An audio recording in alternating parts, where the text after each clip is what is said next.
te salve María, todo el pueblo te adora y repite a porfía, como tú no hay otra igual.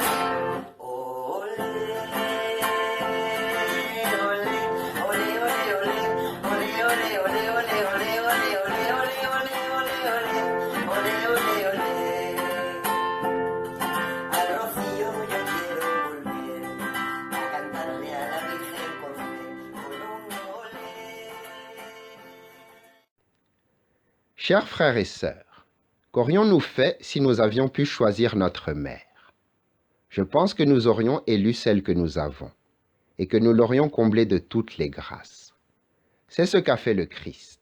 Dans sa toute-puissance infinie, son infinie sagesse et son amour, il a pu accomplir tout ce qu'il voulait. Voyez comme les chrétiens ont découvert, depuis longtemps déjà, ce raisonnement. Ainsi, Saint Jean Damascène écrit « Il convenait que celle qui avait gardé intacte sa virginité dans l'enfantement conservât son corps exempt de toute corruption après la mort.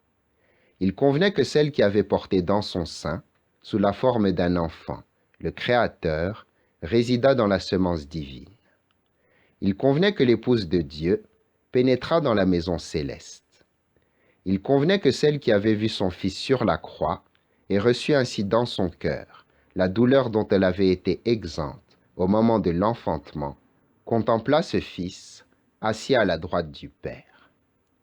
Il convenait que la Mère de Dieu possédât ce qui revient à son Fils, et qu'elle fût honorée comme mère et servante de Dieu par toutes les créatures.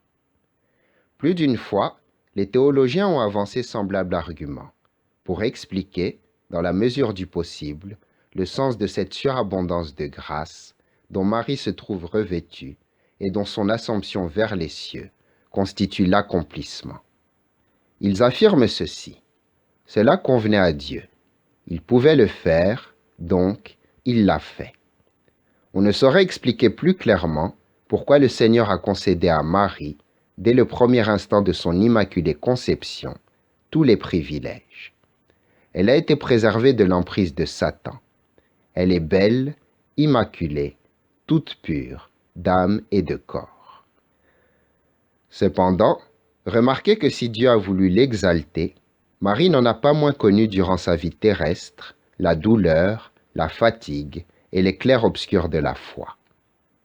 À cette femme du peuple qui un jour éclata en louange envers Jésus, en s'exclamant « Heureuses les entrailles qui t'ont porté et les seins qui t'ont allaité », le Seigneur répondit « Heureux plutôt ceux qui écoutent la parole de Dieu et qui la gardent. » Loin de la dénigrer, il faisait l'éloge de sa mère, de son oui sincère, généreux, sans limite, qui se manifeste non par des actions voyantes, mais par un sacrifice quotidien, silencieux et caché.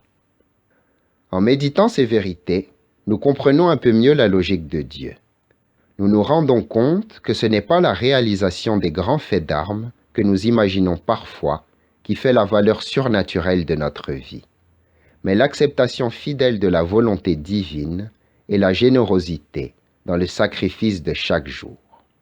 Si nous voulons devenir divins, si nous voulons nous revêtir de la plénitude de Dieu, il nous faut commencer par être très humains, en assumant face à lui notre condition d'homme ordinaire et en sanctifiant quotidiennement notre apparente petitesse.